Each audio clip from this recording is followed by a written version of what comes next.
right. I've been with DubLi now 7 years. And I got to tell you, as excited as I was when I first joined the company, and Michael knows, because we've had some discussions about this for some time, seeing what we've seen in the last 36 hours, first of all, what you saw yesterday, what you've seen today, was not this incredible?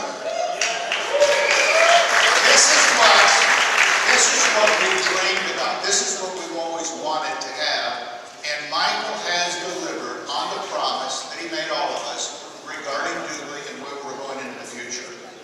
Now, one of the things that I want to talk about is, it's going to overlap a little bit with what Ricky was talking about, what Vidal was talking about, what you heard from some of the others, and it's going to focus upon us.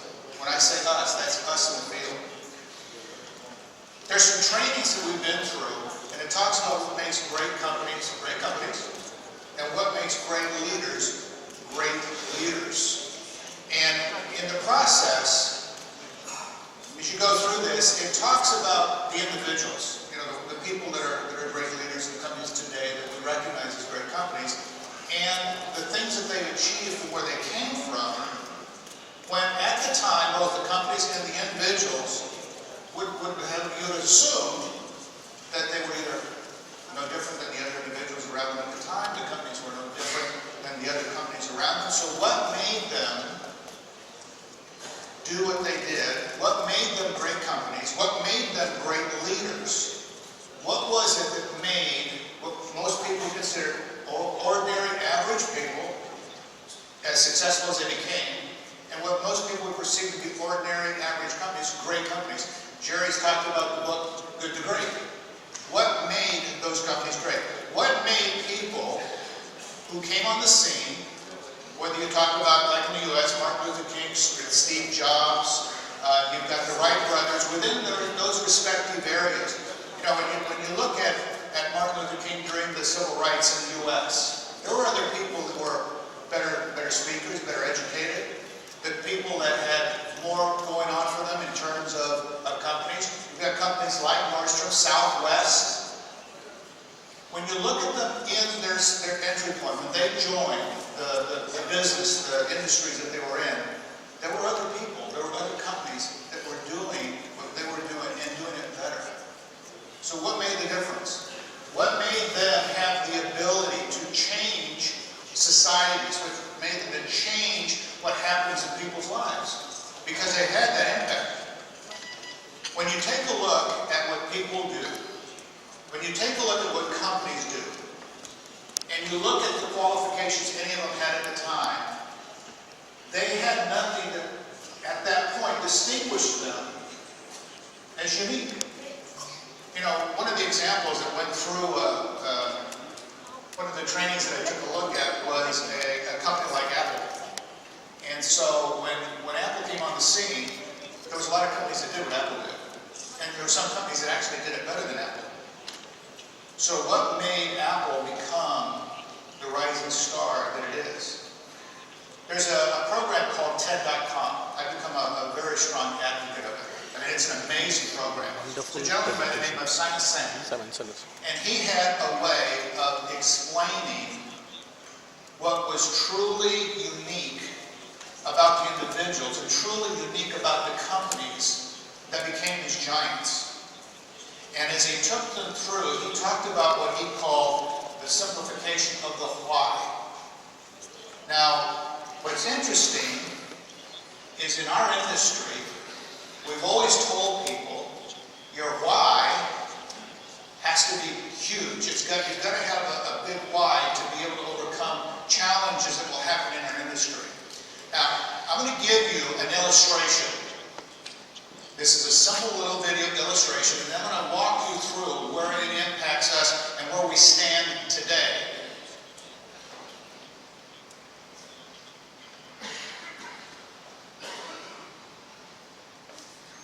This is called How Do I Know? And a lot of times when people hear the phrase, how do I know, the next thing they say is what? How do I know what? The key really isn't to know what. The key is to know why. Because when you know your why, you have options on what your what can be. For instance, my why is to inspire people to walk in purpose. My is stand-up comedy. My what is writing books. My what can be going out with some friends to eat. In fact, another what that has moved me towards my why is a web series that we have out now called Break Time. So every Wednesday at 3 o'clock, you should subscribe to the channel. We do a series called Break Time on YouTube. So 3 o'clock, we drop a new episode. One episode in particular, I'm about to show you a clip to. We're in Winston-Salem. So break time, this is how it works. I travel the country, I do stand-up comedy, probably an hour and a half at an event. And in the middle of my show, I'll just sit down and start talking to the audience. And funny just happens. Or I'll meet somebody who's really interesting. So I met this one guy, and he said that he teaches music at a school. I was like, I can teach music, can you sing? And then I'm just gonna show you the clip. Check it. So you're a musical director? Yes, sir. All right, so let me get a couple bars of like Amazing Grace. Can you do the first part of that? Go ahead. Amazing grace, how sweet the sound that saved a wretch like me. That brought the sing. You know what I'm saying? Now, what you give me a version is if your uncle just got out of jail, you got shot in the back when you was a kid. I'm just saying, let me see the hood version real quick. If you know which version I'm talking about, just see if that exists. Let me see what you got.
This, to me, is critical. This is, we talk about the why. We call it the passion. Why do you get up in the morning? What's the fire? What's the motivation? I just listened to Ricky talk about his why and the impact it's having. I want all of you to think that we're all here for an event with DubLi. We're all here because we're part of the business. We're business associates. But what down in your heart is your why? What is it that regardless of circumstances, regardless of challenges, regardless of hardships, regardless of people telling you no, you will go left, right, under, over, or through it because it will not stop you? That is what we have to know. That is what we've got to be able to get in our hearts.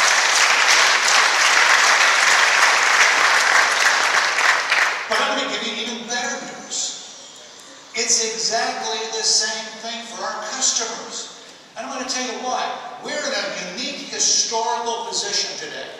It's important for me, for all of you to grasp this. We are with a company, yes, it's got a network marketing component to it. But we have real customers paying real retail price for our product and services that we offer them with no vested interest or knowledge that there's an opportunity involved and they're not part of our genealogy. Do you realize that is unique to our industry? All of the other product companies, they call them wholesale customers, preferred customers, whatever you want to call them, they're part of the genealogy. When you lose your customer, you lose your distributor. We don't. And we are going to deliver a message, and we're going to bring a value to the consumers that's never been seen before. Now here's what's important to understand about what we call the why. You actually heard Ricky talk a little bit about it, because it's the what. And the what is the content that creates demand. The how is the content, is the demand for content. In other words, the description, the pieces that are going to make it understandable. It's the why that creates the willingness to join a cause, to become loyal, to attach yourself to something. This is not, by the way, physiology. It's not psychology, it's physiology. And this is what Simon was talking about in his TED Talk. There is the documentation and the proof that it has to do with the brain. The decision making that Al talks about, the decisions that we make beforehand, happen in the brain. We made those decisions in advance. What happens is, we've all been in a situation where somebody is going to sell us something. Price looks good, smells good, tastes good, everything looks like it's exactly what we want it to be. But all of a sudden, there's just something inside us we say, I don't know how to explain it, don't know how to put my finger on it. It just is, it isn't my gut feeling, I've got to take a pass on it. And we've all been there. You've all experienced it. It is the part of the brain that makes the emotional decisions for us. That part of the brain does not have access to speech. So we can't verbalize it. We can't tell why we've chosen to make a pass on it. All of the other portions of the brain that control our motor skills, our ability to speak, our vision, our hearing, and whatnot, validate the decision we've already made. But when they're not in harmony, when they're in contrast, we can't say why we're going to make the decision to pass. We just made the decision. Let me give you an example. Apple, great example that Simon used. Now, Apple has a different way of doing business than Asus or Dell or a lot of the others that are out there. But what if Apple's message was the same as everybody else's? And here's what they would say. They're going to say, we make great computers. They are beautifully designed, simple to use, user-friendly, want to buy them. That's how everybody else markets. That's how they sell. It's the what, the how. Always what, how. It's exactly, and by the way, it's exactly the same thing that most marketing companies do, traditional or otherwise. Most companies function that way. It's from what is called the outside in. They don't get to the why. The why is never clarified. The why is never actually understood. Extraordinary companies, extraordinary leaders have learned how to actually go from the inside out. Now here's how Apple actually approaches their business. What they say is everything we do, we believe in challenging the status quo. Think about that for a second. They're telling people, we're going to do things differently. We're not going to do like everybody else did. We believe in thinking differently. The way we challenge the status quo is by making things beautifully designed, simple to use, and user-friendly. We just happen to make great computers. Want to buy them. A little bit different approach. But the key is, and this is what Apple learned, and this is what Nordstrom learned, and this is what Craftsman Tools learned, and this is what a lot of the other companies and leaders, the great leaders that became great leaders understood. People don't buy what you do. They buy why you do it. There's a significant difference in that approach to business.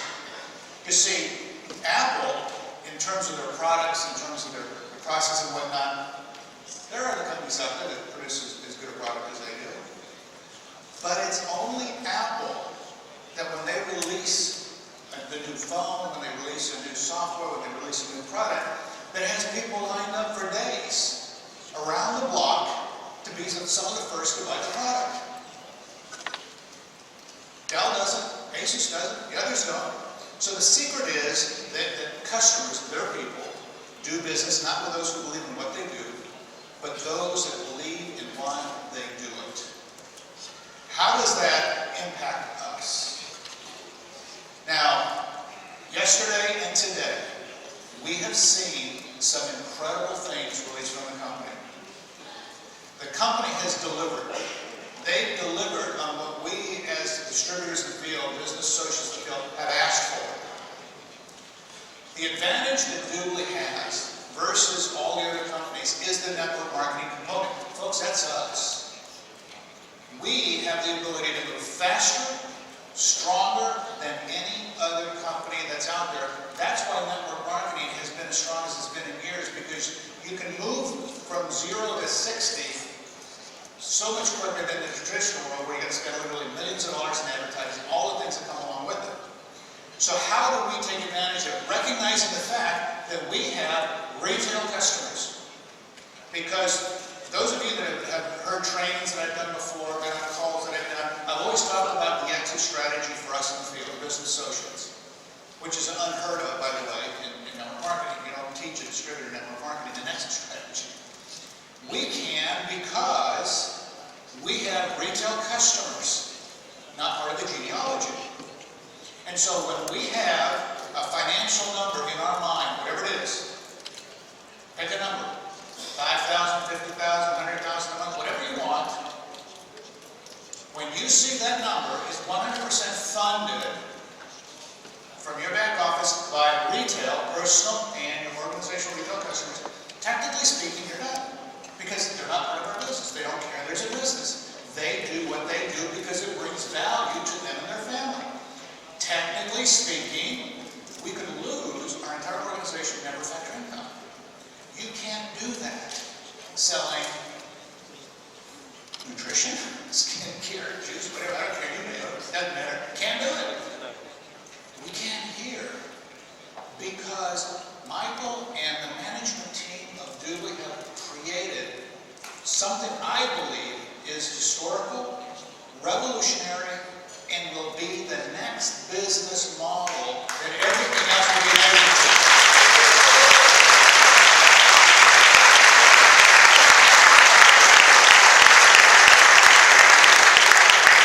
Here's our jobs. Here's our jobs. I said all of what I've said here to this point. Our jobs is to take, and Rick, you said it perfectly, that, you know, it's not knowledge, it's applied knowledge.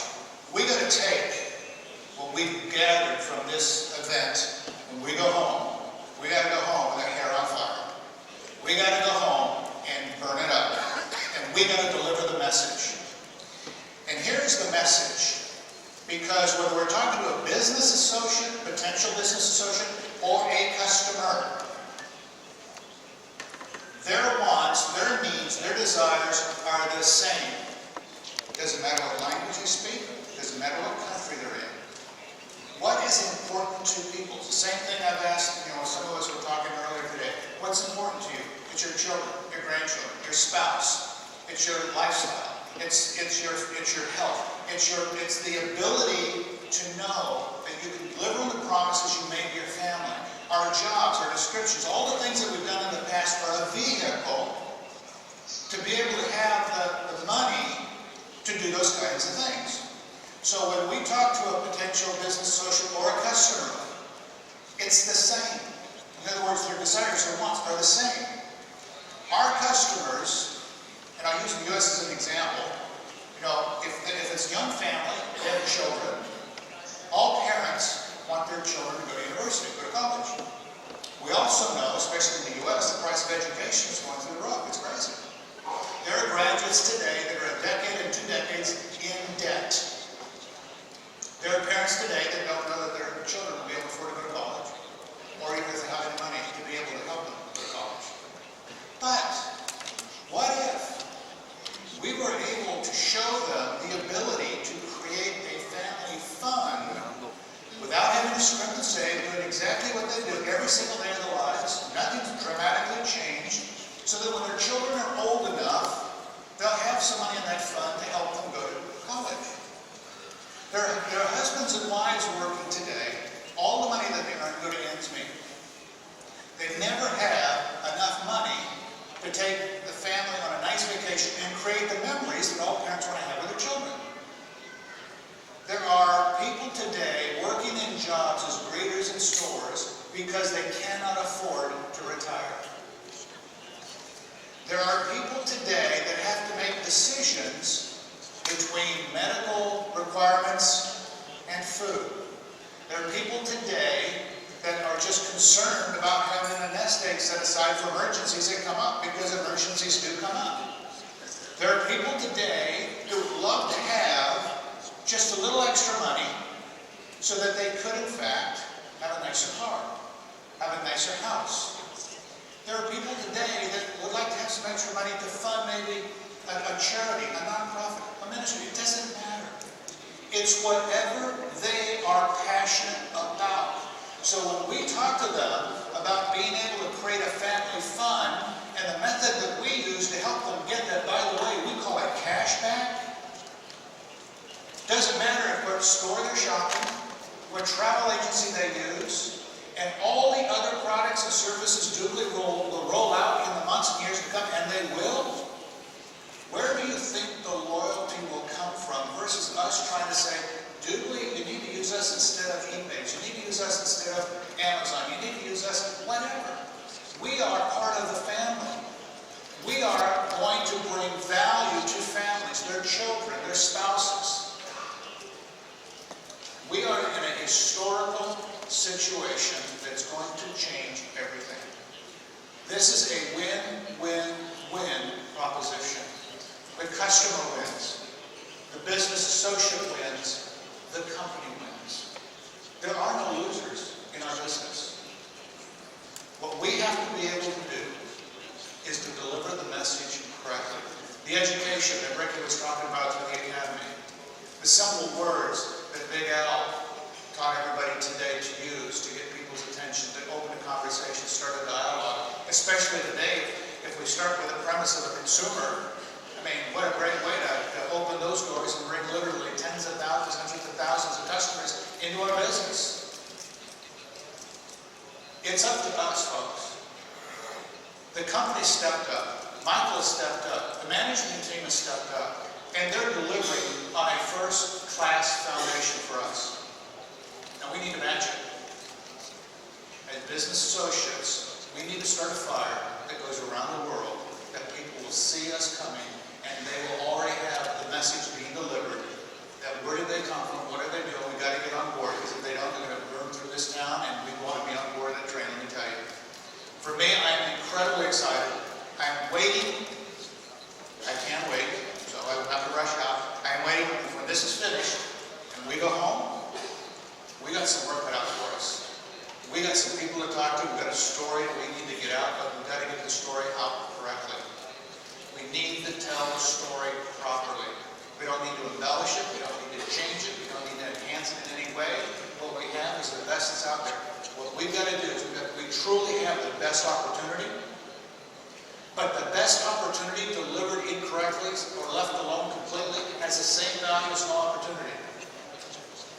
Now, we need, again, to step up. It's up to us. You know, I remember my wife said to me a couple of years ago, we were chatting about, some of these athletes that are making millions of dollars promoting shoes and promoting soft drinks and all kinds of stuff.